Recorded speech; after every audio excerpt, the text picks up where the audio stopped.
Hi, everybody. Welcome. We'll just wait a minute for everybody to join.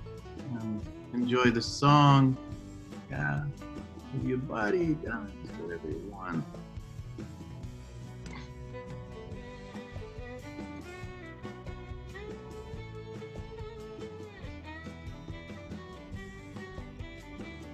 Thank you for not being all dressed up. Beautiful. We have real people and real bodies.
This is from my album.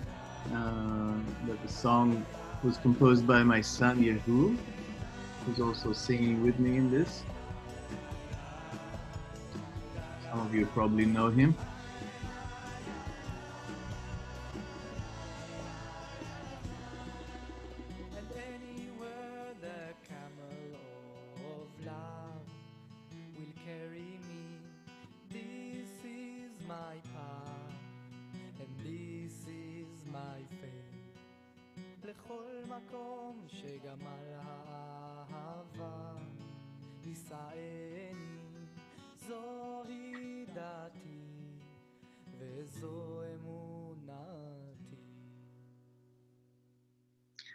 Hello. So,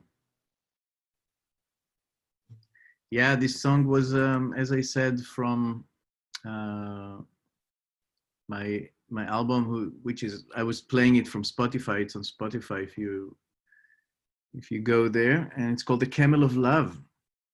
Um, most of the album was my compositions. This one is my son, and the words, the lyrics are maybe the most important ones, especially for our class. The lyrics are from the 12th century, from a Sufi master, one generation before Rumi. Everybody knows about Rumi, but this one is Ibn Arabi. Actually, when Rumi was 6 years old, he got the blessing from Ibn Arabi. And Ibn Arabi, who's one of the most deep and profound Sufi masters, said, my religion is the religion of love. I walk the way of the religion of love. And anywhere the camel of love will carry me, this is my path and this is my faith. I saw someone was asking about the Spotify place. You write my name, Ohad Pele. in Spotify, but I probably can also send you, take the link and just put it here in the chat. In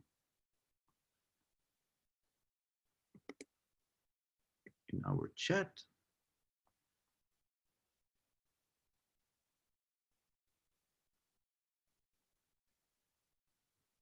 This one, chat. This is chat. And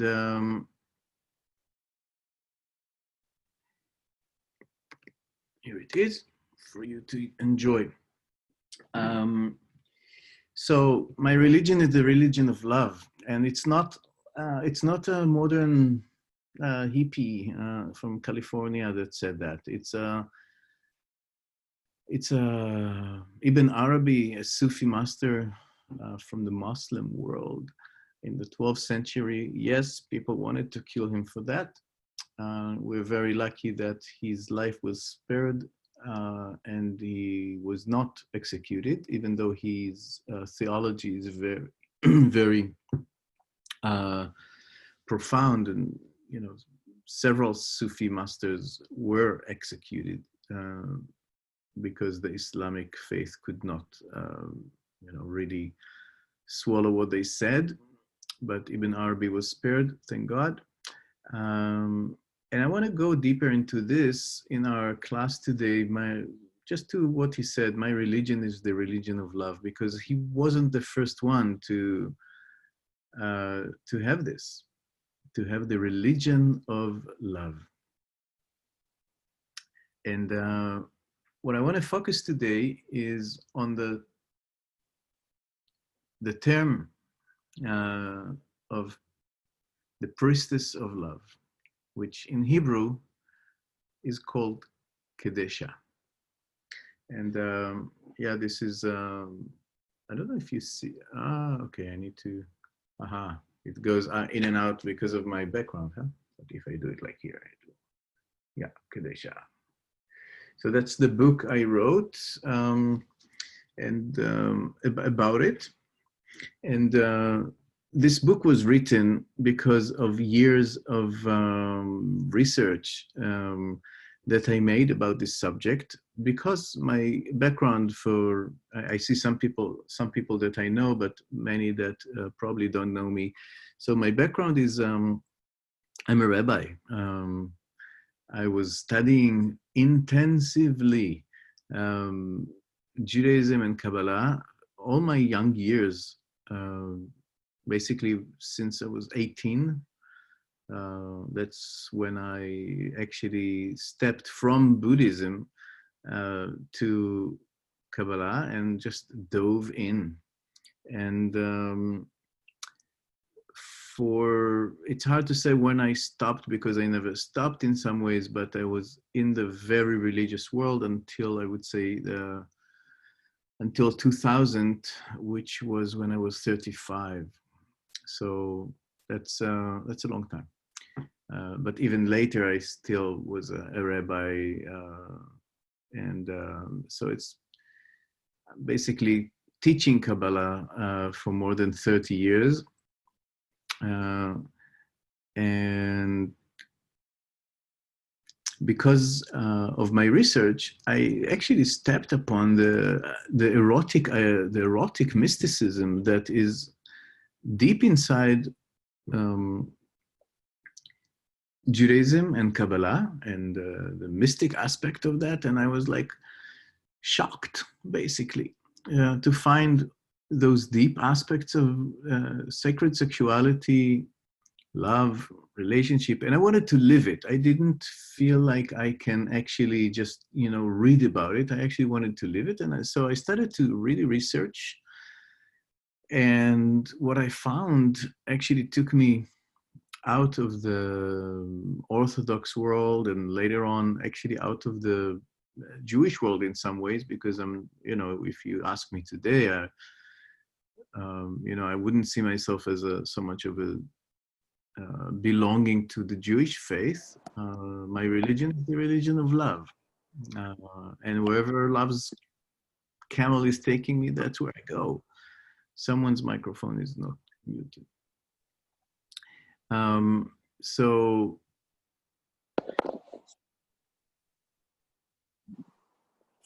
yeah, still someone's not muted. I don't know who it is. Ooh. Hello.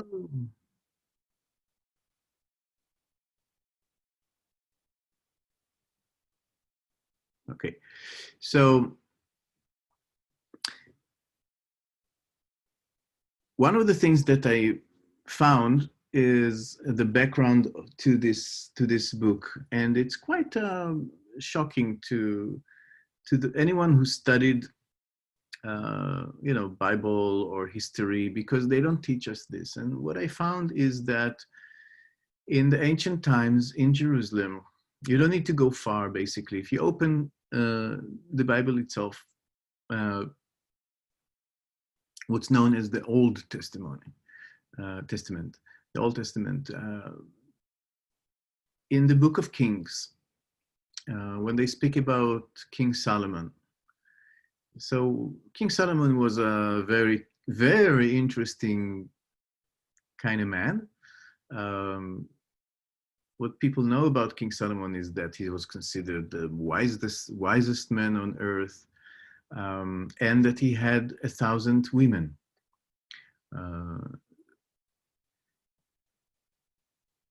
What people also know about King Solomon is that he built the temple for Yahweh in Jerusalem. What people don't know about King Solomon is that except of building a temple for Yahweh, the God of the Hebrews, he also built other temples in Jerusalem or around Jerusalem. And not randomly, but actually he built 3 other temples or shrines. And one of them was dedicated to Astarte, the goddess of sex and fertility. Now, what we know about King Solomon is that he was a great architect. He didn't, if he built something, he built it in good shape. And actually, if we follow this, the history of this temple in Jerusalem, the next report about the temple of Astarte in the Bible is from 300 years later, in the Book of Kings, part 2, when they speak about the destruction of it, because there was a king, and I'll talk more about it later. There was a king that actually destroyed all the temples and killed all the priestesses.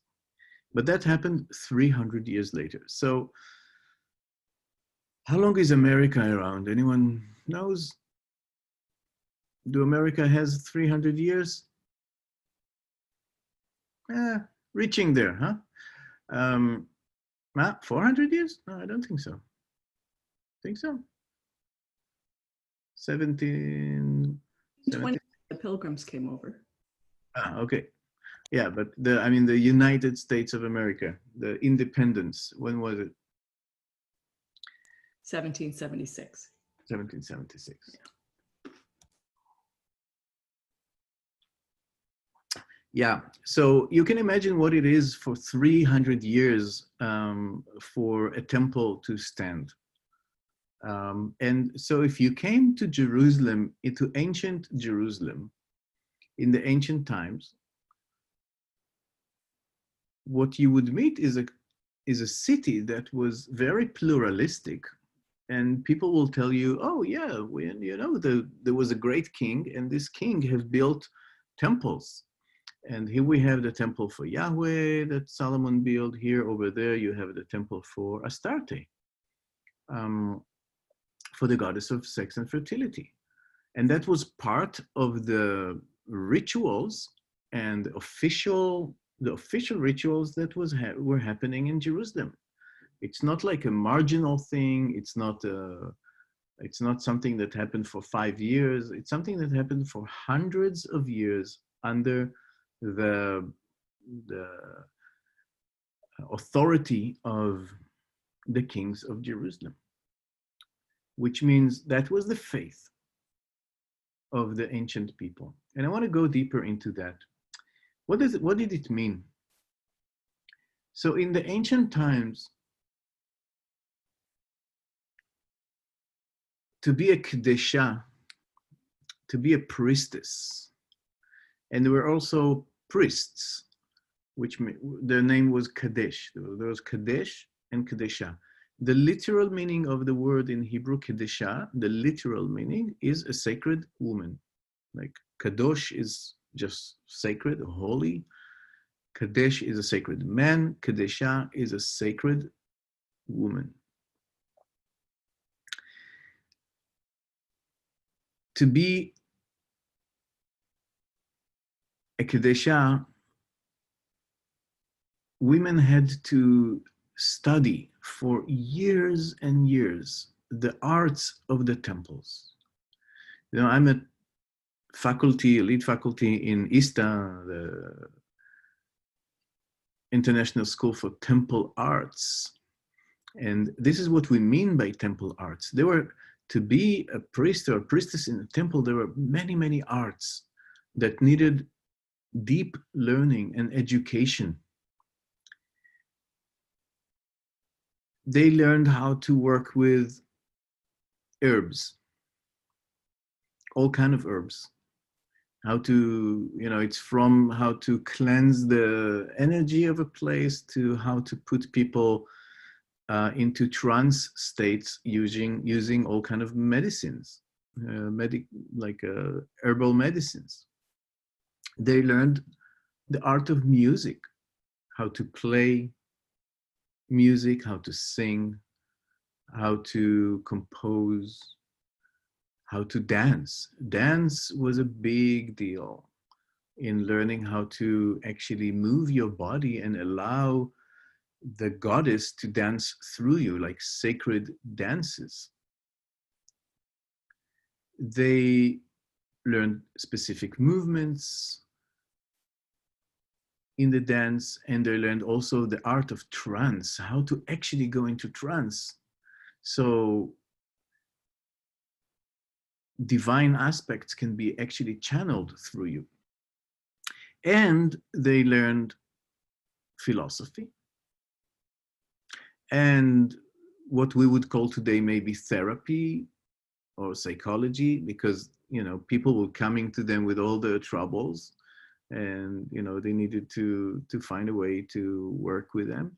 And they learned many arts that are erotic arts. So how to work with the body and with sexuality in a way that will that is not just having sex, but it's actually moving eros through the body in a way that can bring healing. Moving eros through the body in a way that can support channeling. In a way that can create sacred rituals.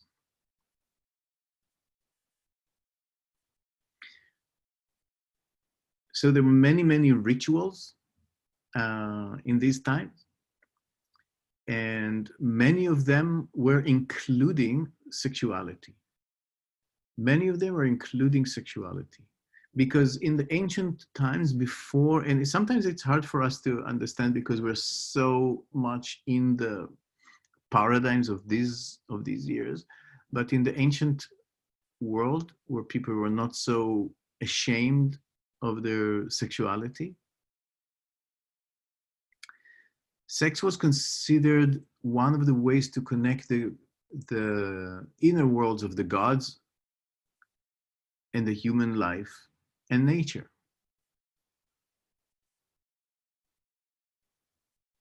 It was not just a private thing that is done between married people, like we tend to think about the ancient world. Not at all. Not at all. Sexuality was a way to bring fertility to the fields. Sexuality was a way to bring prophecy. And there was sacred sexuality rites that were done in temples. But what we know also from the Bible, as they write it many times actually across the Bible, is that those temples were everywhere, literally everywhere. As they say in Hebrew, al kol giv'a nisa'a v'tachat kol etz ra'anan. Anyone here, by the way, understands Hebrew? When I say something in Hebrew, I know Nina, you're here, except of Nina. Anyone? There's another one. Okay. Shmuel. And that's it. Okay. So, but it's always good because, so you know that I'm not just fucking your brain with something, those two can testify that I'm saying, something that means what I say. So Al kol giv'an nisa'a v'tachat kol etz ra'anan, upon every high hill and under every fresh tree. That's how the Bible describes where you can find sacred sexual rituals and priestesses. Of course, the Bible describes it as a horrible thing, right? Like, it's like the nation is prostituting itself, and how horrible it is that wherever you go, on every hill, under every tree, there is some Kedesha that would take you, and you can have sex with her, and bring offering to the goddess, and so the Bible is really against it. And one of the things that happened to me, as a rabbi, I started to read the Bible in a different way. I started to read the Bible and understanding that actually those who wrote the Bible are not my friends. Those who wrote the Bible are the people who killed my friends. Many of us would be killed. Many of you probably would have been killed. Sorry to say, it's not nice to hear. But when I realized that those people who wrote the Bible either killed my friends or supported that, I started to read the Bible from a whole different perspective, and just like, okay, let me know what happened, not your opinion about what happened. It's like when you read a newspaper or you look whatever in Fox TV or whatever it is, that it's like, okay, through what you say, I can actually maybe filter it and understand what actually happened. So imagine this. Imagine you walk in a land and every hill, every mountain, every big, beautiful tree, that you can find sacred sexual rituals. You can find men or women that can give you a sacred spot, that can massage you in different ways, that can put you under trance, that can take you and make with you an offering to the god, to the goddess, and they will know how to dance with you, walk with you, talk with you, make love with you, transform you through the powers, including sexual powers. Imagine what a different life it is from the life we live now. It's almost like I'm sitting here now in Buffalo, New York. That's where I'm talking to you. And if you go here in Buffalo, New York, to the streets, every 2 blocks there is a church. Same. Just think that instead of finding a church, there is a sexual temple. And instead of a building with a big cross, there is like a beautiful tree, or like a nature place. And sometimes there is a building like a main kind of a main temple. So this was ancient Israel, according to the Bible, not according to anyone else. It's according to the Bible. Just the Bible don't like it. I like it. That's all. That's the whole difference. I really like it. And what I took upon myself is to research those arts, to research the history, to research the theology that stands behind it, and to bring it forward, and to actually write the story, the historical story from a perspective that was not written before, which means from the perspective of us, of sexual shamans, not from the perspective of those who killed us, but actually tell our story. So this is how the book Kedesha came to life, how the research became, and it took me probably 20 years of research without knowing that I'm going to write a book, and then two years to write this book. Yeah. So I wonder, before we continue, I would just want to ask you. It's really an interesting topic to ask people. How many of you can say that at least once in your life you had something that you can describe as a mystical experience while making love? It can be with yourself or with someone else. And keep your hand up so we can see. And if those who without camera, you can also make a response.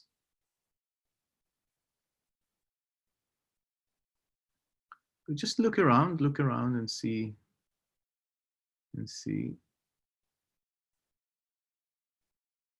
So we have, from those with cameras, I would say more than 80% of us can say, thank you. Can say at least once in my life, I had some experience of lovemaking that is kind of a mystical experience. And when I say mystical experience, it's a getting into trance state. That something in the senses is actually changing. And honestly, when you read researches about orgasm, the nature of orgasm and science of orgasm, and I'm actually I just reading a book, like a scientific book from from brain science and stuff like that, a big book. It's called The Science of Orgasm. So part of the science of orgasm is that what's happening in orgasm is many times trance states, because parts of the brain that are responsible for the judgment that we have, especially about ourselves, like self-judgment, have to be shut off in order to have an orgasm. And that's even stronger in women. Women actually cannot have an orgasm without turning off this part, at least for several seconds in you, that is constantly criticizing yourself and judging yourself. You need to, so to say, lose control, let go of control in order to get to a peak orgasm. Otherwise, you're too self-conscious and you can't let it happen. So there is actually a part of the brain that is turning off in order to experience an orgasm. Now, from shamanic perspective, this is a portal. And this is what I'm trying to teach many years, actually. And, all the thousands of people who come to Easter workshops and stuff like that. Sexuality and sexual arousal is not only just for fun. It's beautiful that it's fun, but it's actually a portal. When you are aroused, something is happening in your body, chemically, hormonally, electrically, how do you say it? In the neuron system in the brain, that is allowing you to access altered states of being. Just imagine that, there is if we just take this, the little time that you turn off self-criticism, these little moments where you are in trance state. Now, learning the arts of love is actually learning how to extend it. So an orgasm is not just a sneeze. but you actually can elongate the orgasmic experience, that it's like it can take as long as you want. Basically, it's not the peak taking, but you're just like staying high instead of peaking and falling, but you're actually bringing yourself to a place where you are in altered state, and the longer you stay there, the longer you actually go into it's like taking drugs. And many times people in my seminars, in whatever day 3, or it's like, I feel I'm on drugs. And part of our agreements is like no drugs and alcohol. And one of the reasons is that we actually want people to experience that. We want people to experience that you can be in a trip without us giving you any, marijuana or LSD or whatever. We don't put anything in your water except of allowing you to be orgasmic, except or allowing ourselves to feel and to lessen the judgment that we have for ourselves.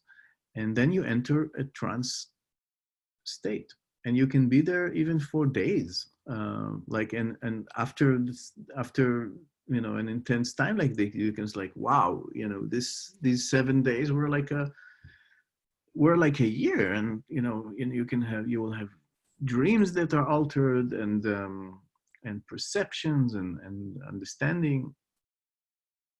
So these are parts, really little parts of what we call the temple arts. One of the beautiful things that are happening these days, the days that we live in, is that many people are waking up. And what happened to, like, I get a lot of responses from people who read Kedesha, and one of the common responses is, I'm reading the book and I'm remembering. And many people are like embarrassed to say, it's like, I don't know, but I feel like I was a Kedesha, or I feel like from my subconsciousness is like remembering other lifetimes or something like that.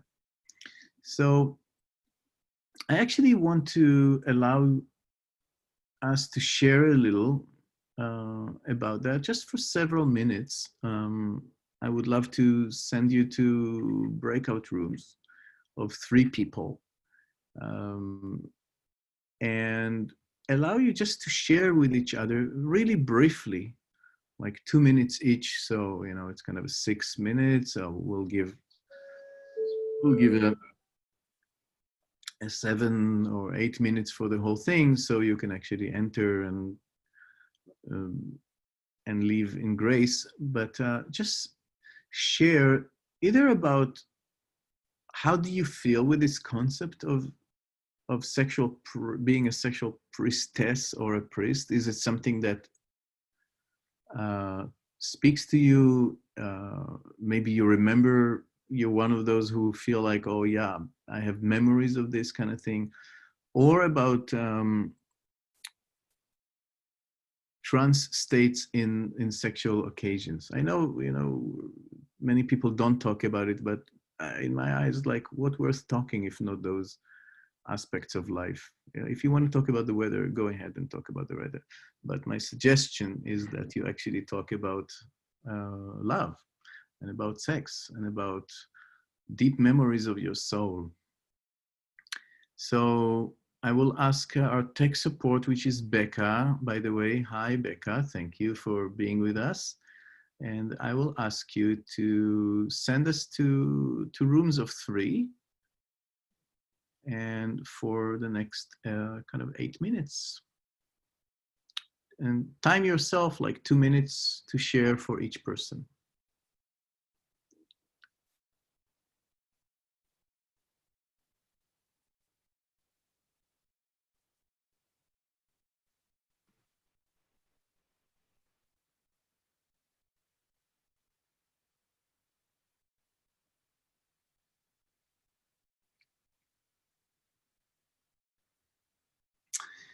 Okay, so yeah, I know breakout. Some people, don't like to be in breakout rooms, and but many times what happens is that after you do put yourself with someone or two or three, and you find actually it was not so bad and maybe even great.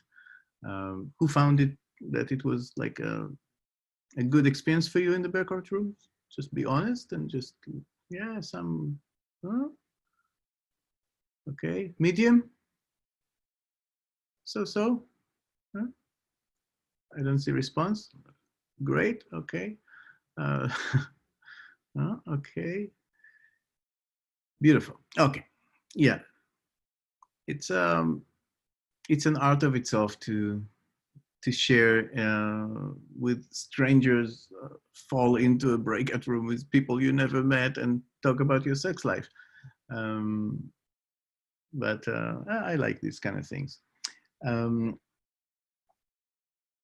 So before I go forward with this and go deeper, I want to see if there are like questions that you want to ask.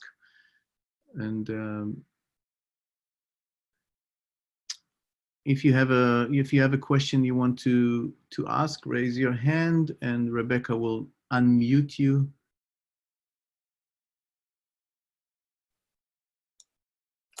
Hi. Hi. I have a question. Olga. Yeah. I read the book and loved it. I loved it, and it definitely sparked a lot of memories in me. And I loved the ritual parts of it, the description of the rituals, and I wanted to see if there were any rituals that you could speak to that you didn't include in the book, or that you think would be interesting to share. I'm on the hunt for learning about these ancient rituals. Yes, thank you. I will relate to that in a second. Yeah, let's hear. There was another person with a question. Yeah, Shmuel. Yeah. Hey, Ohad. Hi. So hey, I'm fascinated by your work. I come from a very similar background as you, like I'm still feel religious, very interested in Kabbalah, been exploring, out of like unity and love. I'm very, well, where did you begin to do research into it as the Jews did their very best to exterminate every last trace of the Shera, of everything. Like I'm reading Yoshua right now, and they're like, the bid zona, Rachav. So yeah, I'd love to get some guidance. Thank you. I'll relate to that. Yeah. I think there was another question or two. Yeah. Marek and Anna, I see. Yeah. Yeah. Hello. Hello. So if you can give like really some transmission how it was like to make us more familiar with this word of this priestess, and how you see it can relate, how we can bring this like back to life, some maybe practical things, how you see in our times we can do this. Yeah. And Anna, let's hear Yes. Anna's question, and then I'll start answering. Yeah.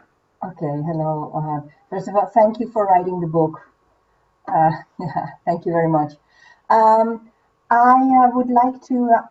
I recognize myself as a Kedesha since I was small. Only I didn't have the container for it, like the words or the entourage to give it expression.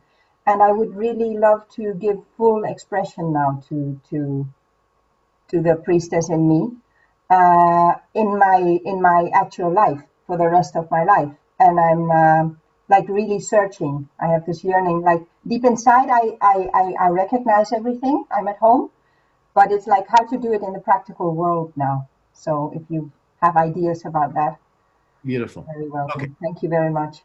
Yeah. So I'll try to answer all of you in the next minutes.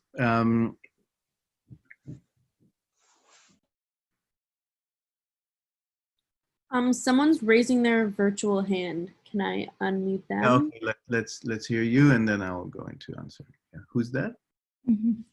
Hari Q10. Hello. Hey. Hello. I have a question.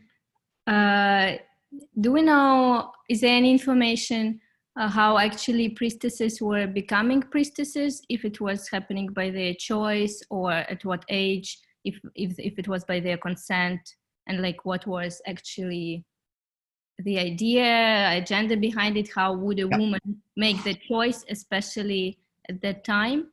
Yeah. Or generally, and also what would happen if she at some point would want to have actually family and children and another path, like what would happen in that case, and what their life was like, or if there was some hierarchy, or what was their connection between themselves, and maybe like darker parts of this experience, because to me it doesn't sound like so rosy. I have some flashbacks also maybe from other lifetimes, and it doesn't look so pinky and sweet as one-sided like description of it. Sure. Okay. So thank you. Actually, I will answer you and lead into the rest. So what we know from history is that actually sexual priestesshood or sexual shamanism started in prehistory. So shamanism in general, and sexual shamanism was just part of the shamanic work. So people working with the natural medicine and all kind of ceremonies, and they included sexual rites in that, and that's around the planet from so ancient times before history, like thousands of years. It was happening all over the planet. I focused on Jerusalem because, because of two reasons. One, rewrite a story, you need to focus on characters. And B, because as a scholar and a rabbi, I researched that very, very deeply for many years, so I can actually, give a story that I know the details of that. Now, we can understand that along of hundreds and thousands of years, there were many varieties of that, not only because it's all over the planet, so different cultures, but also different places had their different ways of doing that, of the same things, and the regime was different, or the hierarchy was different in different societies. So many things happened. For sure, not everything was rosy, as you said. For sure, in different times, there were like horrible things happening. And I'm the last person to try to, say, there were only beautiful times in the past. No. Like in the present, nothing is only beautiful, nothing is only ugly. I just want to say there were things in the past that we need to know about, because especially if we want to choose our way, we need to know that this is our past. This is our legacy as humans. This is part of our legacy. And we want to know and to learn from our legacy, and we don't actually want people to, destroy our legacy and not let us know about it. Hi, Maya. So one of the rites that were happening that we know of, and you can find it also remade on YouTube, is, for instance, farmers, in order to bring fertility to the field, go to the field, like men, go to the field, make a hole in the field, and fucking the field, basically, and seeding the field. Putting seed in the field in order to make the field grow. It made sense for people. This is from actually Eastern Europe traditions. There's an artist, Marina, I always forget her last name. Marina Abramovic. Marina Abramovic, thank you. Thank you. If you search her on YouTube, you will find several examples. She took actors and she created it. Also, women showing their yonis to the field, to the ground, so the ground gets aroused and give better crops, and stuff like that. That's like from Eastern Europe. One of the interesting rituals that it's so funny, actually. I have to share it with you. So probably some of you know that religious Jews today don't eat meat and dairy together. Even a chicken with dairy, they don't eat. They don't eat together. They don't cook it together. And it comes from the thing that is mentioned in the Torah 3 times in the Torah. It says, don't cook a goat kid in its mother's milk. Now the interesting thing about that, that it's mentioned 3 times, B, that each time it's mentioned with the continuation of the verse is 3 times a year you should pilgrim to the temple to see your God in the temple. And it's like, why? What's the connection? Don't cook the goat kid in its mother's milk 3 times a year. Go pilgrim to the temple. It's not in the list of kosher and unkosher foods, which is in a completely different section of the book. It's actually in the place that speaks about pilgrims. So no one knew what to do with that. And Maimonides in the medieval times said that he can just assume that eating meat and dairy together was part of some pagan ritual, and that's why the Torah says don't do it when you pilgrim to the temple. But that was his common sense. He had a lot of common sense. In modern times, Canaanite texts were found, and one of the texts that were found in the library, the Canaanites were the nation that in the ancient Bronze time, were in Israel before the Israelites took over, kind of thing. So ancient Canaanite writings say that one of the rituals for fertility of the year was like this. So the king had to ritually make love with 2 priestesses, one after the other. And he had to make them both come. So both of the priestesses had to have orgasms. And if both priestesses, each priestess was standing for a different goddess. So he needed basically to make the 2 goddesses have orgasms. And that was done in the temple as a public ritual, as the ritual of the state. So the king was need to make love with those 2 priestesses, one after the other, and bring them and satisfy them completely, so the year will be really fertile. Now, in order to support the king, they didn't have Viagra, and their Viagra was all kind of recipes that can support the vitality of the king and his horniness. And one of the things that is described there is that they cook meat in butter. That this is supporting the vitality of the king, and he eats it, and amongst other things.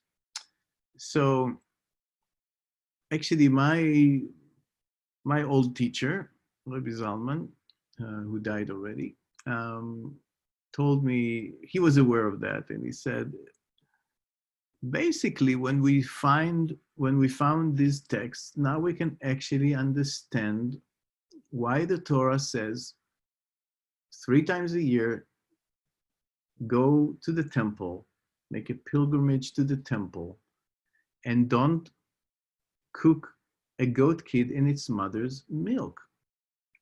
This was said to people who were doing those rituals. The Torah doesn't say don't eat milk and dairy. Sorry, don't eat meat and dairy. It says don't cook a goat kid in its mother's milk. So what he said, it's actually, we need to understand, it's hard for us to understand. This was spoken to people that these were their traditions. And the Torah just say, be more ethical. Don't, when you do this ceremony, when you cook meat and dairy, don't cook the child in its mother's milk. Okay, so there's several things that are interesting there. It's like, first, just to think that actually the ancient Torah was speaking to people who their life was, part of their life was you go to the temple and this is what's happening. There's sexual rites happening in the temple. And the Torah is just saying like, and be ethical in the way you do that. This part of the Torah. And the second, which is a little funny and sad, is just to realize what happens to a verse that is taken out of context. You know, this was the context. Now, out of context, Jews didn't know what to do with that. So they said, you know, don't eat. The reason that it's written 3 times is because you're not supposed to cook it, you're not supposed to eat it, and you're not supposed to even enjoy it. That's the Jewish law. And that refers to any kind of meat. And the rabbis even extended it to even chicken, even though, you know, chicken's mother never can have milk, right? Chicken don't have milk. But they actually extended it to even chicken. And as you might know, if you go to a religious Jewish household today, they would have 2 different sinks and 2 different sets of dishes, one for dairy and one for meat, because it's not only not cooking, it's also not eating in the same cutlery and not cooking in the same pot and stuff like that. And when you take this, you know, what Jews do with it today, and you compare it to, you know, the sexual rights that it originated from, it's like, wow, how far did we go? And what happens to these kind of things when they go out of context? It's sad, it's funny, it's everything. How did women become priestesses? Well, first of all, it wasn't only women. We need to know that there were also Kadesh. Kadesh were men. And one of the things that the Torah is, you know, kind of talking against it is because the Kadesh are also doing homosexual connections. By the way, the whole term of homosexuality wasn't there. So, you know, for them, sexuality is sexuality. It's like, you know, it's like whatever you can make love with is okay. That's the way it is. It's not like there wasn't the definitions of this is okay and this is not okay came very much later in the development of the mind that was trying to control the body.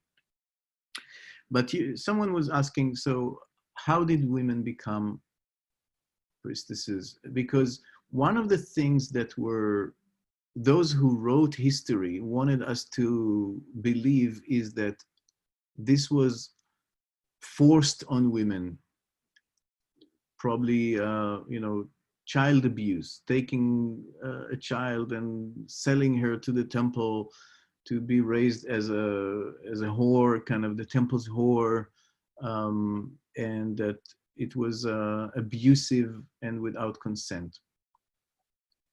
Well, maybe sometimes it was. We can't say that it didn't happen. Maybe it was. But I want to show you two different things. One,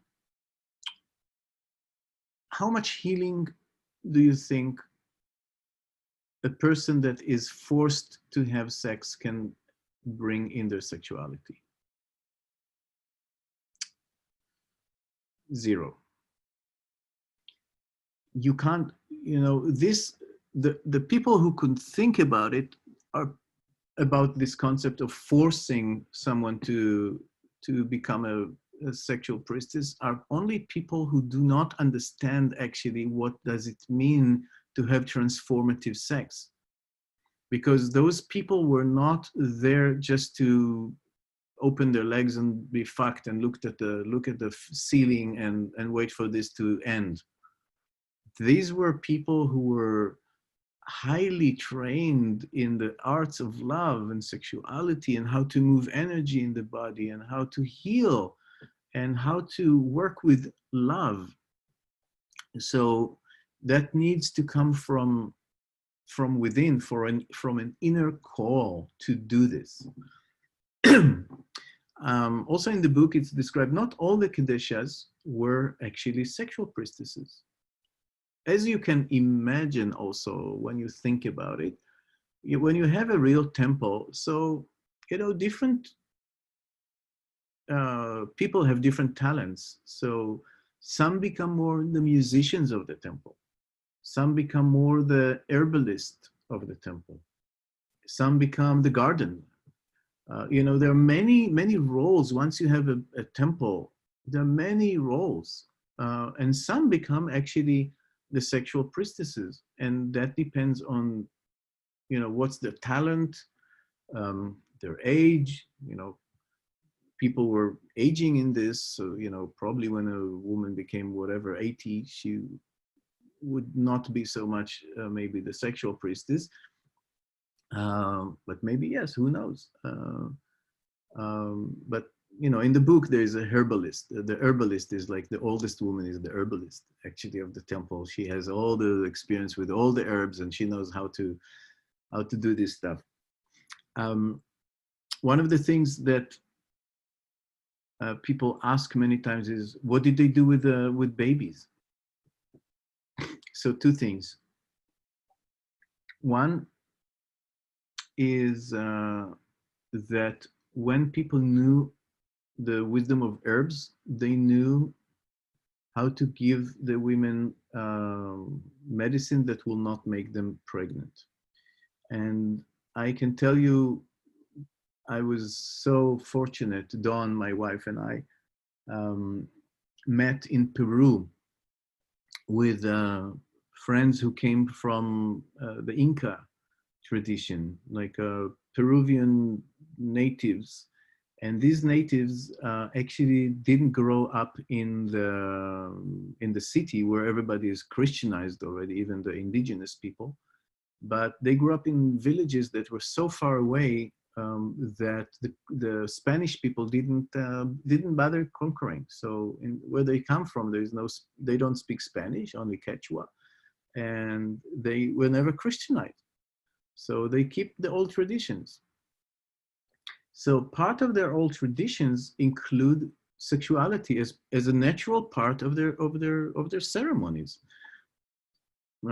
So, for instance, we did a ceremony with them, San Pedro ceremony, eating the cactus, which they don't call San Pedro, they call it Wachuma. That's the ancient name. And in the Wachuma ceremony, they danced for us the ancient dances that the village would dance, and with the traditional clothes. And the traditional clothes is like the women were heavy, kind of black with embroidery skirts, dresses. And they dance, and they dance like this, like from side to side. So she dances like this, and they sing and they dance, and I mean, we were just asked, but she said that there it's like all the women of the tribe are dancing like this with the skirts, and slowly the skirt starting to come up because of the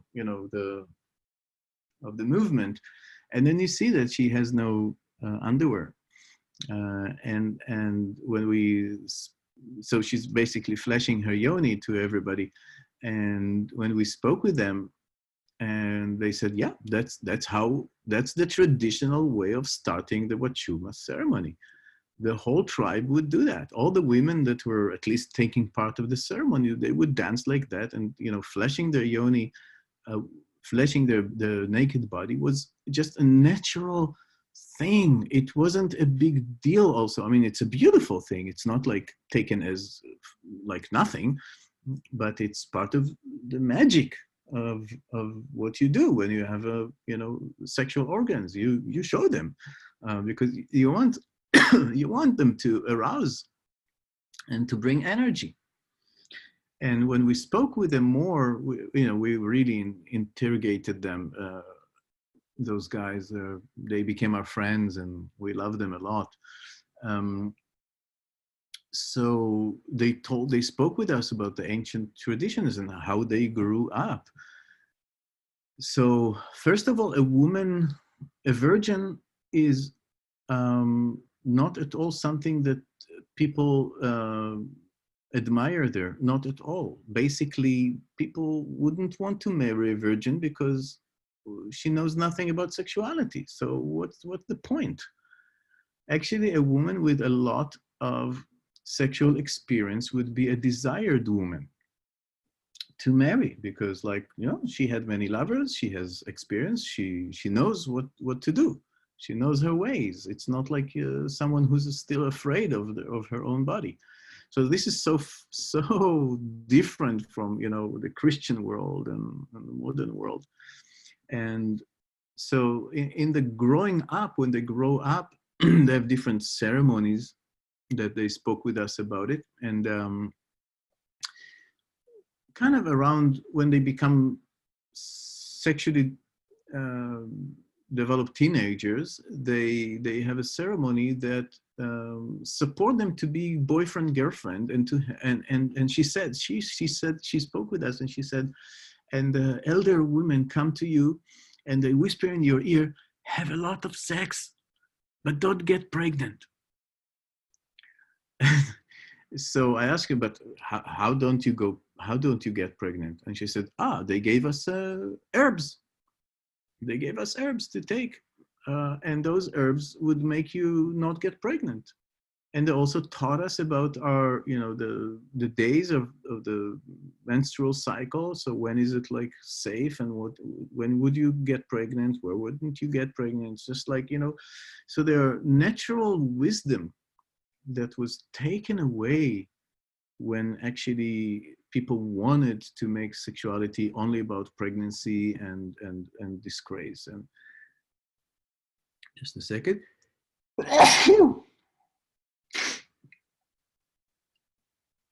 So what I tell you here is just like, a living person who we were so fortunate to meet, that just grew up in the old world as it is still today in very remote places in the Andes. Another Peruvian shaman that I work with for many, many years is a good friend of ours also. He married, Don and I are, we made our own ceremony, and he was actually the person who held the ceremony. Just like 2 years ago, we met him again in Peru, and he said, well, it's clear to me now, the more I research and I go to ancient temples, every Mayan temple and every Inca temple, one of the main ingredients of making this place sacred was this way or another of sacred sexual rituals. He said, like, it was all taken away by the Christians, and even the indigenous people today are either they don't know or they're ashamed because they think it's like not respected.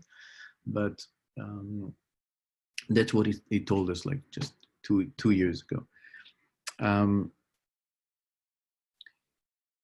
So yeah, people knew, and women knew, A, they knew their body, and B, they knew plants, and they knew how to support their health. So they actually take care of their body, which is the main temple, in a good way. Now, another book that I read the Hebrew translation. In Hebrew, it's called, in a funny name, Zonot Osot Historia, whores making history. And it's a translation from a thesis, academic thesis that this woman wrote. And I'm sure it's in English. I just don't know the proper name of the book in English. Anyway, it's the history of prostitution in the Western world. Basically, this is the subtitle of the book, the history of prostitution in the Western world.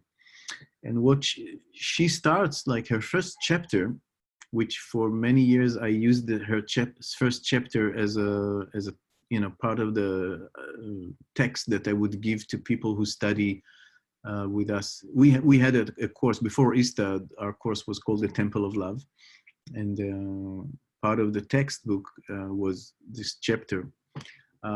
So her first chapter talks about the prehistorical evidence for feminine priestesshood that included sexuality, and how slowly, and really slowly, over hundreds of years, the position of priestesses was taken down in different parts of the world. It was a slow process of, worldwide, it was a slow process of taking power away from priestesses.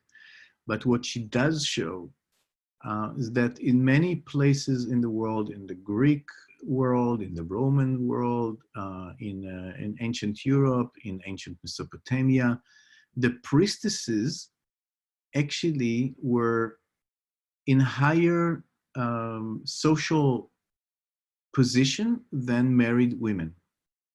So even like in Greece, when a woman was married, she was part of the assets of her man. Women couldn't have land, women couldn't have rights, basically. All the big democracy of the Greek people, it was only for men. But priestesses of the temples, they had their own money, and they could own land, and they had a status that was independent, and only if you were a priestess. And that came because in the more ancient times, actually, they were the leaders of the tribes. It was actually a slow taking them down by taking their rights and status. But in ancient times, they were the leaders. Slowly, they were declined, and but they came to the place of where they could have private property and to be their own woman. And she brings also later in the book, she brings historical evidence, and this is to this question that was asked here before. Women sometimes escaped their homes.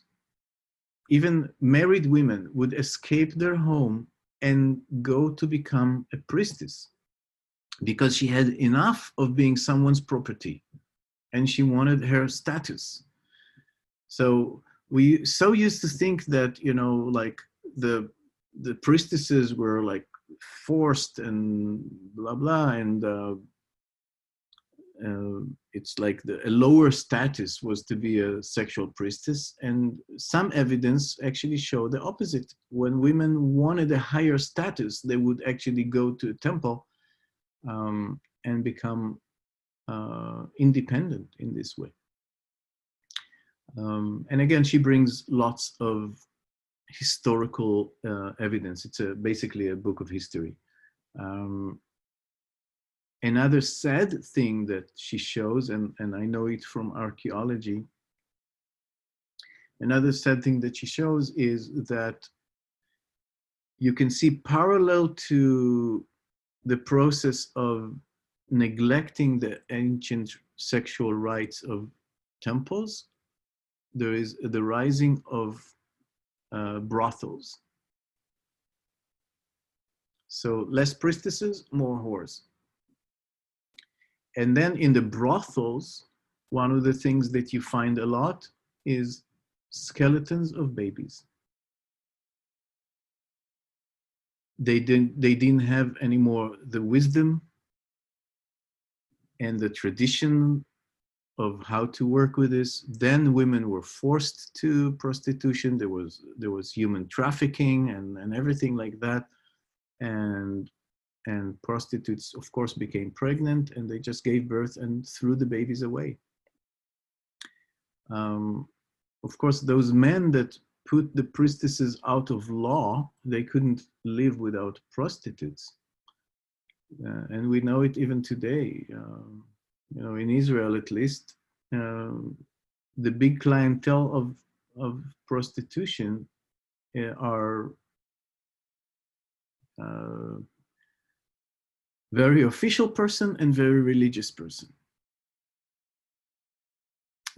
So a lot of the religious person that would talk about, highly about the need to be so pure, actually, when no one sees, they go and they consume prostitution, and many politicians as well, all over the world, abuse women. So basically bringing back the right of men and women to be sexual priests and priestesses is actually acknowledging the right of us to work in what we want to, and to use our body in the way that we want, and to be therapists in the way that we want. To me, it is so ridiculous and sad, the ethical code today of therapists, that in some places, I know that in the States, in some places, therapists can't even hug their patient today because of the fear of sexual abuse. Just like, just a hi, welcome, just like a simple hug.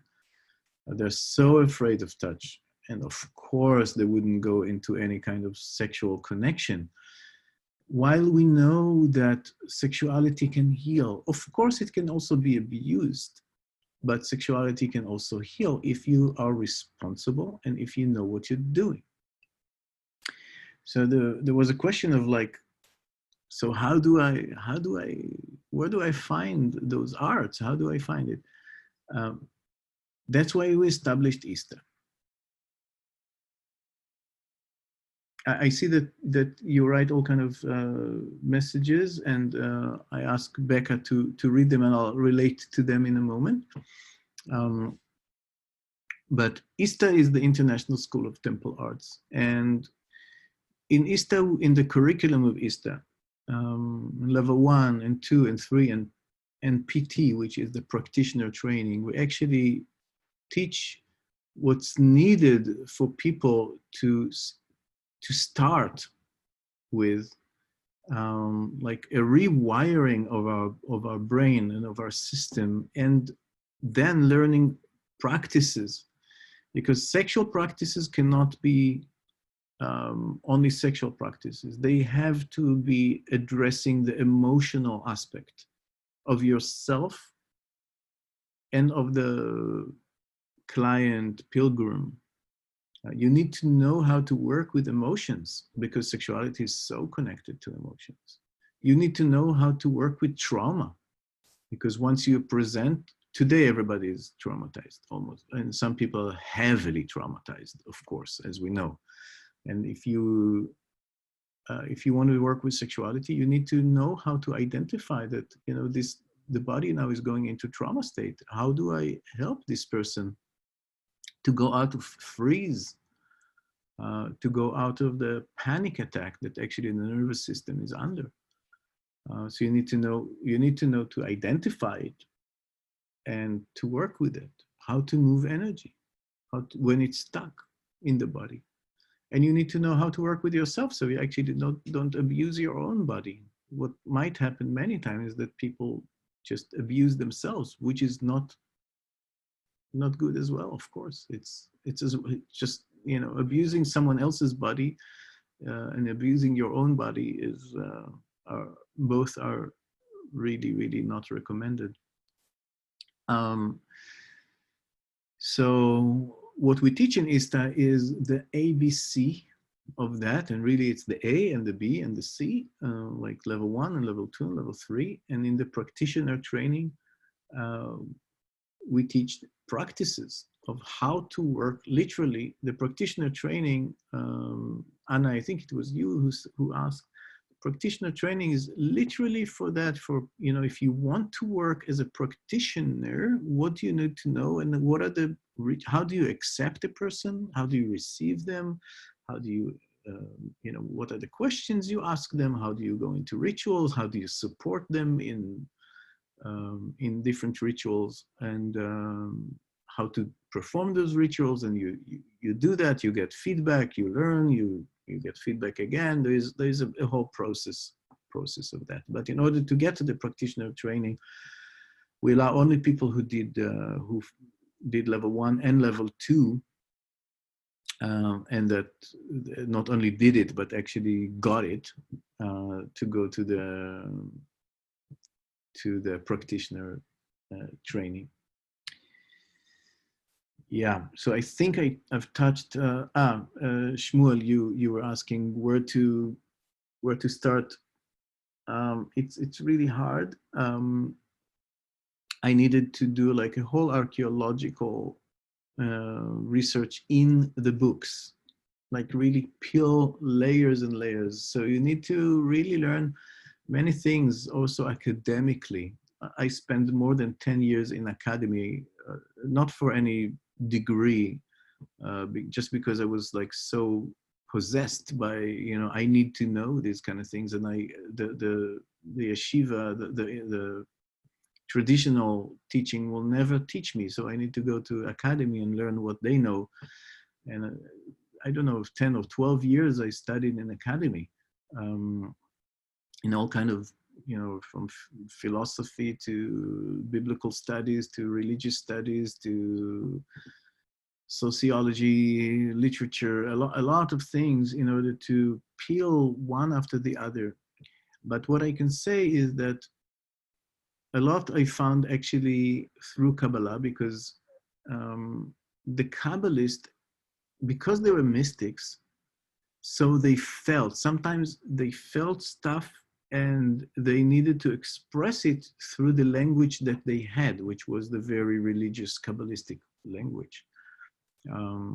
But for instance, one of the greatest Kabbalists of the 16th century, Rabbi Moshe Cordovero, writes about the Asherah. The Asherah was one of the goddesses, the local goddesses of the land of Canaan. That he relates to her as the Shekhinah. What is, you know, today in Judaism is the feminine aspect of the divine. So he said in ancient times it was the Asherah, basically taking it away from what they consider idolatry. But I can't go now too deep into, you know, Jewish Kabbalistic terminology, because I know that I will lose many of you in the terminology, and fair enough, these things need to be studied stage by stage. But I did write some books in Hebrew, Shmuel. They're all out of print, but one of them is about It's called Hayashan Yitchadesh V'Chadash Yitkadesh. It's about the ancient erotic aspect of the temples. And another one is called Mi Mefached Mililit, Who's Afraid of Lilith. They're both hard to find because they were out of print for many years. But they speak about this and bring a lot of resources about these topics. Okay, so Becca, what do we have as a question? Yeah. We have a few questions in the chat. One is, I feel memories and strong recognition. If it's not from past lives, can you describe these kind of recognition in other ways? Mm-hmm. Yeah, you don't need to believe in past life and reincarnation for that. It might be past life, first of all, but it can also be just an innate knowledge of our, this is who you are under the layers of culture. There's just like the knowing. It's, I don't know, if you would grow in a culture that will tell you that you're not allowed to walk, you only have to crawl on the ground, but your body knows how to walk. So you were like, they were just like, but I have those memories. I have this kind of like knowing that I can stand on my 2 feet, even though when I do that, I fall because I never practiced that. But there is an inner memory in the body that this is a natural function that is denied by society. So it can just come from subconsciousness and the innate knowing of the body. Yeah, what else? Someone asked, because you mentioned, I think, that the male priestesses engaged in homosexual relations. So someone said, I suppose women also had sexual contact with each other? Of course. Okay, and someone asked, but the Bible doesn't care so much about women having sexual connections with each other. Good for gay women. Until today, the Jewish law actually is like, don't give a shit about women if they connect with each other. That's okay. What they care about is men's sexuality. It comes from basically chauvinism, but religious lesbians can actually have some easier life than religious homosexuals. Yes. Someone asked, are you doing sexual shamanic medicine bag journey again? Mm-hmm. Well, who knows what we're going to do again after Corona time, but yeah, actually the plan was to do kind of even an upgraded aspect of that, which is, I call it now SNAKE, Spiritual, Sexual, Shamanic, Nature and Kabbalah Experience. One was planned to be in Brazil in August, and another one is still planned to be in South Africa in February. Might still happen. And the idea is to not only work with the shamanic sexual tools, but also to do that with nature. Like, because when you work shamanically, I find it really an aspect that is missing when we do all our work in halls and in venues, and we don't do work as the ancient priestesses were doing it, upon every high hill and under every fresh tree. So I want to go out to nature and work with nature. So we learn how to be naked and sexual and do rituals, not only in nature, but with nature. So nature is our powers. Nature is not is, it's nature, our powers that we include in the ceremony. So the next one is planned basically to South Africa in February. There's going to be level 1, level 2, and SNAKE. That's the plan. I really, really pray that it will happen. And if it will happen, it's the land there. It's like it's a wild, beautiful, private land, protected, and with water, running water, and monkeys and everything. So it's going to be amazing. Yeah. Beautiful. Any other? Yeah. Shmuel asked if it's Reb Zalman from Renewal. Yeah. Yeah, Reb Zalman from the Renewal Movement. He's the one who ordained me eventually in an ordination that was not taken away, but actually supported everything that I'm teaching. And yeah, just to say one thing about Reb Zalman, when Don and I started to teach Kabbalah, we call it the Kabbalah of Love. And by the way, there is a course online that is available for everybody. It's called the Kabbalah of Love, and actually there is a discount for people in this festival, during the festival. The Kabbalah of Love, where I teach more of these kind of things. So when we started to teach Kabbalah of Love, that was in 2006, we went to Reb Zalman and asked him for his blessing, and he gave us a full blessing. And he also said, don't forget to remind people that the Baal Shem Tov, which was one of the great mystics of the 18th century, said that the reason that Mashiach, that Messiah is not redeeming the world yet, is because people don't take enough time in the secret of kissing before lovemaking. So this is a Jewish Kabbalistic tradition, that the reason that the world is not already redeemed is that we don't kiss enough. We don't take enough time, that people are rushing to have sex, to have intercourse, but they don't actually have the kissing. In Kabbalah is the spiritual connection of breath to breath. That is like it's a love making of breath to each other, and it's a deep connection that is similar to the connection of genitals, but just with the tongue and with the breath. And yeah, there are whole teachings of how the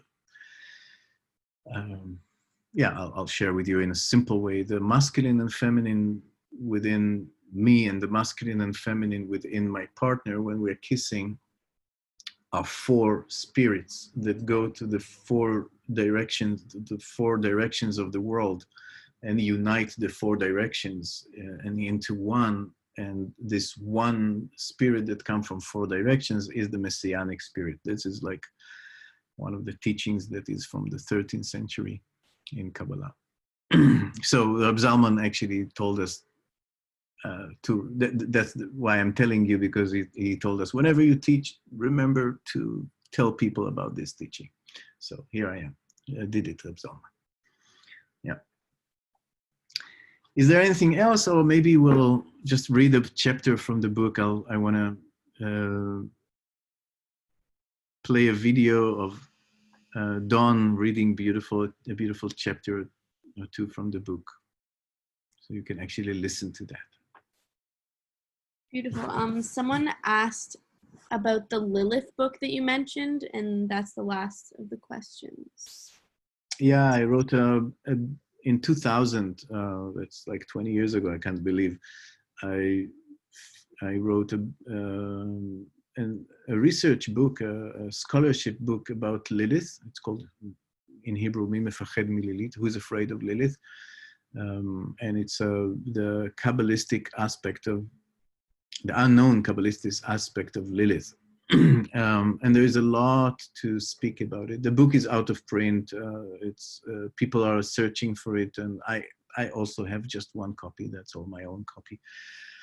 I'm not printing it again because in the last 20 years I studied a lot more, and I can't actually just print something I wrote 20 years ago without updating it. And it's because it's such an elaborated piece of work. So updating it will take me some months of writing. So I'm sorry. I know many people want this book, and I probably need to take a writing retreat one day and just update it and publish it again. But I can say like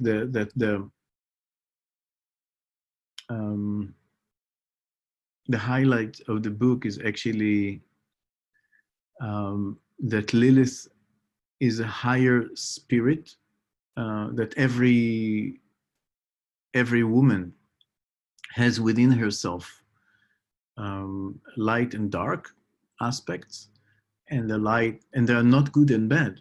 Light and dark are not good and bad. They're just like, you know, you probably like darkness. You go to sleep, you turn off the light because there is something cozy and deep in darkness. Hello, darkness, my old friend. So when we say dark, it's not bad. It's just like it's more intimate. It's more dense. It's more mysterious. And these are Eve and Lilith, Chava and Lilith. And every woman has those inside of her. Every man has the parallel, but we're talking about Lilith. There's also the male parallel for that. And Lilith's aspect was rejected in our culture and repressed. And part of the aspects of Lilith is being hypersexual. Women are afraid to show that they're hypersexual. And women are. I work with men and women for many years with their sexuality, and I really know what's happening underneath the surface. It's a different way of approaching sexuality, but women are, or can be sometimes, very, very sexual, and they usually want also a meaningful connection, but not always. So Lilith is also this part of us that is not actually caring so much about relationship, connection. She loves to fuck, actually. The part of the woman that is really unexpressed and repressed in society, and called by different names, which women themselves put it in the shadow because you know that this is the bad girl in you, and you don't actually want to admit it and show it. But what the book shows is actually that there are higher levels of spirituality that can be achieved only when Lilith is redeemed, taken away from the shadow and being included, integrated. There is a work of integration of the Lilith in every woman that needs to happen. And before you integrate your Lilith into your fullness, into your wholeness, you can never be fully integrated and redeemed in the Kabbalistic way. So they need Lilith and Eve, which are kind of the wife and the prostitute, or the wife and the femme fatale, the one who wants to be a woman and a wife and a mother, and this is Eve, and the one that wants to be sexual and and doesn't care about anything, not children and not commitment, but she's really committed to the current that's running through her and nothing else. These two need to be integrated into one, so they're not two sides that are not connected. And that's kind of the highlight of the book. There is, of course, more and more and more about it. What does it mean, integration, and all the shadow aspect of how Lilith is actually repressed, not only by, the thing is that it's not, chauvinism is not happening by men anymore. It's happening a lot by women. Most mothers repressed their daughters. So the chauvinism is actually, the repression of the feminine is done by women to each other, mother to daughter, grandmother to granddaughter, as a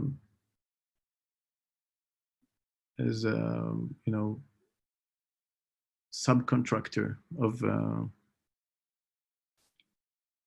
society, of chauvinistic society, of patriarchal society. So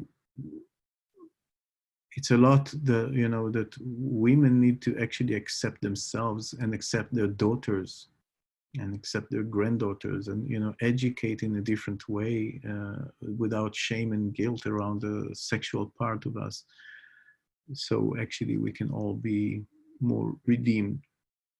Of course, there's also what men need to do, but this is not our class now. So that was only kind of a sidetrack. There's work for men, work for women, work for any gender on the scale. There's one more question. Mm-hmm.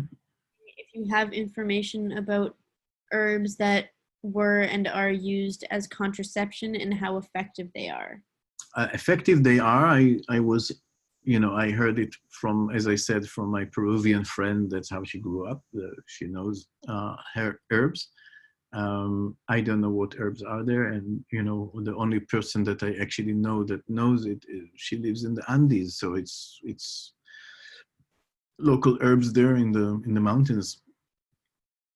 But I am sure that these herbs, in every country there was the local knowledge. And how sad it is that we are losing this pharmaceutical information that was carried by indigenous people, sometimes for thousands and thousands of years. And every year, every day, those ancient people are dying. Sometimes a whole library is dying with them. That was not written, but it's just like an oral tradition. But there are. In Kabbalah, they say that every plant has medicine. There is no plant, any weed, any simple plant has medicine that we just didn't find yet. We don't know their medicines, and the beautiful Kabbalistic thing is that they say that if you know how to listen to the singing of the herbs, you need to listen to their singing, and if you know how to listen to their singing, you will understand their medicine. So it's a whole different way. It's not like making a chemical research. It's actually really listening to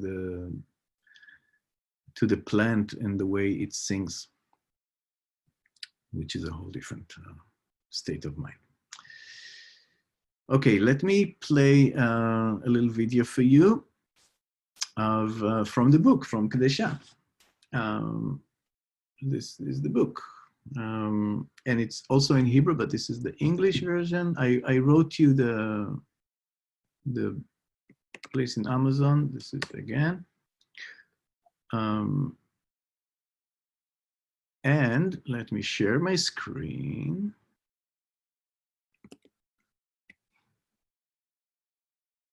And this is my beloved Dawn, who one more thing that I want to say about the book is that it's not only about the ancient times, but it's also about modern times.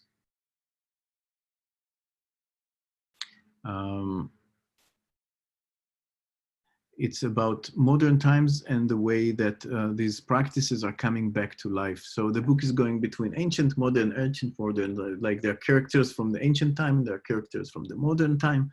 And you actually see how, as the ancient temples were forbidden and destroyed, what's happening today, and you are part of it and I'm part of it, is a revival, like it's a phoenix that's coming back to life. Hold on. Do you see that video? Yeah? I'm reading from Kedesha, a timeless tale of a love priestess based on a true story by Ohad Pele Ezrahi, available on Amazon. Chapter 3.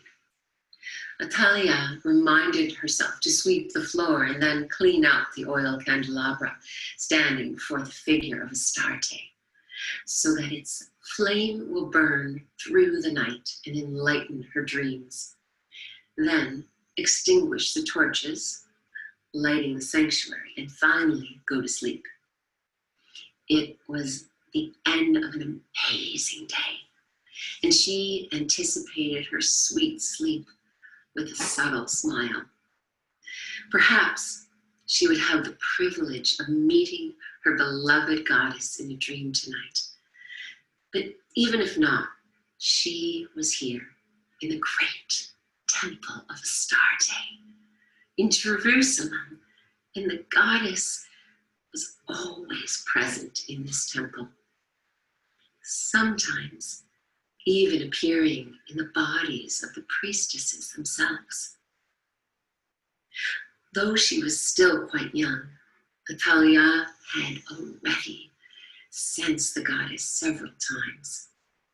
Once, when she was dancing before the pilgrims with a mask over her face and thin white veils flowing down over her otherwise naked body, walking between the clouds of incense, she sensed the goddess within herself. It was as if someone knocked on the doors of her awareness, asking permission to enter, and she, who had been taught to await this moment, surrendered deeply within and answered yes. What happened afterwards, she remembers only as if it were a dream. How she stood in front of the people with her legs spread wide and knees bent, her fingers stretched out like claws, and her tongue twisting as it came out of her mouth, her eyes spewing fire from behind their mask, the mask. Silence fell upon the large crowd in the temple, and all eyes fixated on her. She spoke in a language no one could understand, the language of the gods. Incantations of serpents, dragons, and angels came forth from her mouth with simultaneous rage and blessing as the entire congregation listened spellbound. She danced with a secret rhythm that cannot be learned, only discovered. She witnessed this all as if she too was standing outside her body, alongside the congregation of believers. The goddess danced in her with awesome force. For 2 days afterwards, she laid in bed, unable to stand on her feet. There was no need to.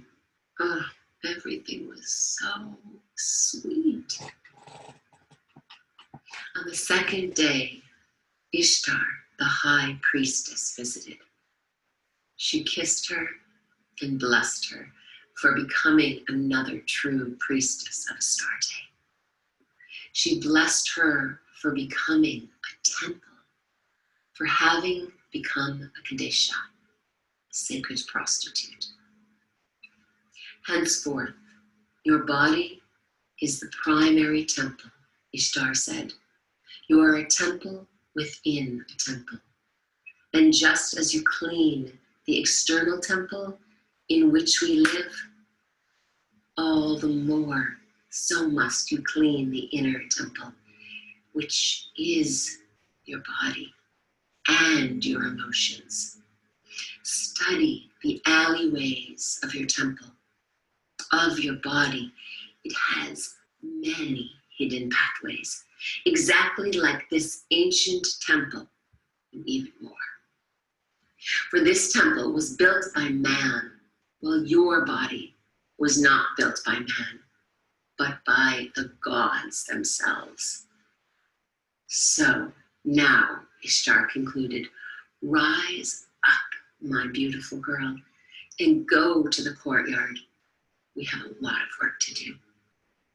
And you are not exempt from the housework. Get up, get up. Atalia cleaned out the candelabra in front of the golden statue of Astarte.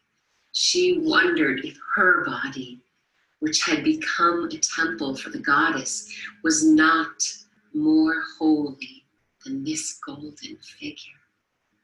For this figure was made by human artisans, while her body was made by the gods. But she put aside these thoughts that brought her no joy and attended to the candelabra, as she had been taught. Take out the used wicks with golden pliers and place them in a silver vial, then insert new wicks and pour in fresh virgin olive oil. The used sacred vessels must be treated with respect, just as one shows respect to the dead. Her teacher told her when she had studied the art of temple service. Atalia bowed to the figure of Astarte and walked to the wall to begin the rounds of extinguishing the torchlights when she heard some movements near the doors of the temple gate. She stood still for a moment, then decided to check the gate. When she reached the doorway, she felt the cool evening breeze blowing through the half-open door. Strange, she thought to herself. Weren't the doors closed after the ritual? When the last of the pilgrims had walked down the steps? Oh, perhaps some playful nighttime breeze had pushed it open, she imagined, and then a great force was upon her. It was large, bald, and bearded man, wearing a white cloak like the priest of Yahweh's temple. He attacked from the shadows and seized her arm and dragged her into the temple. She wanted to scream, but his large hands covered her mouth, and his eyes were aflame with fire.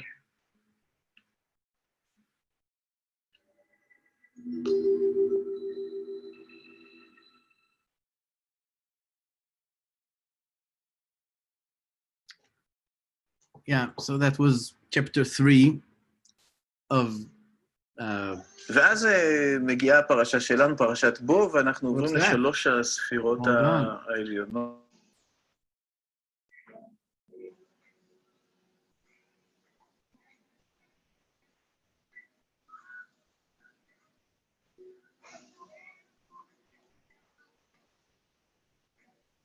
Okay, here we go.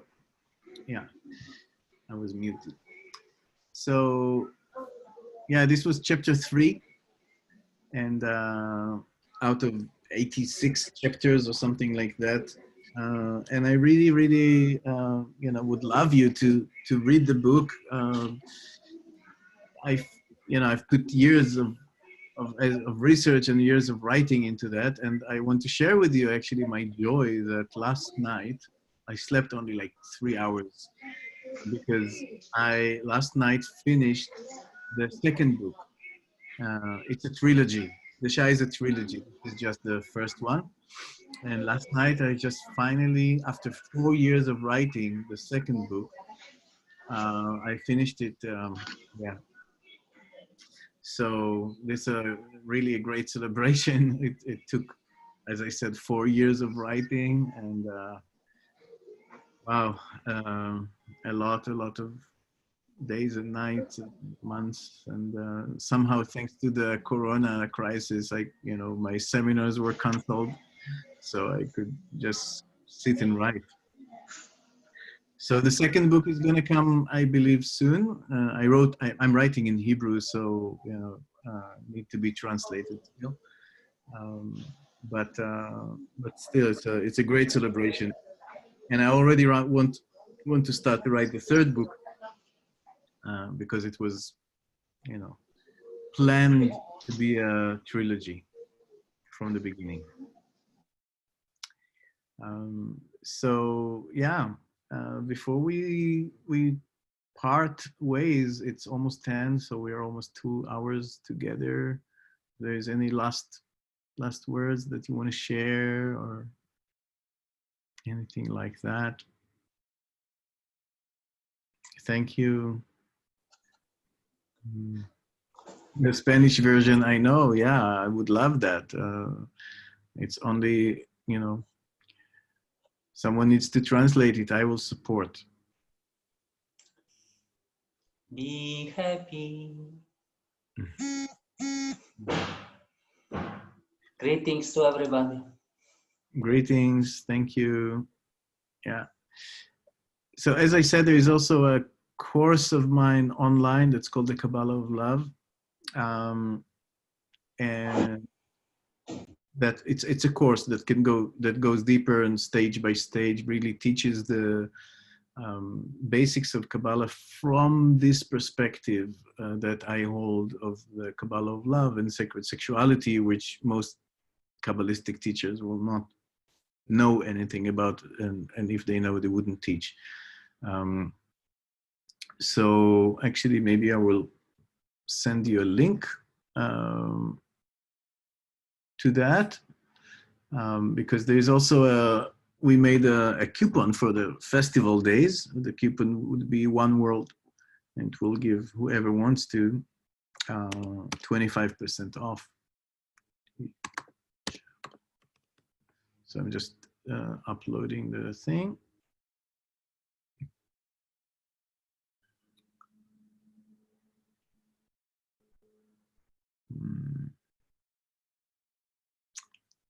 Where is it?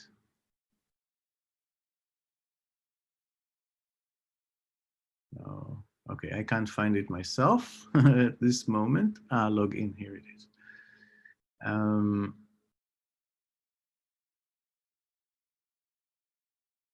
And I'll send you later. I'll just do that, you know, on the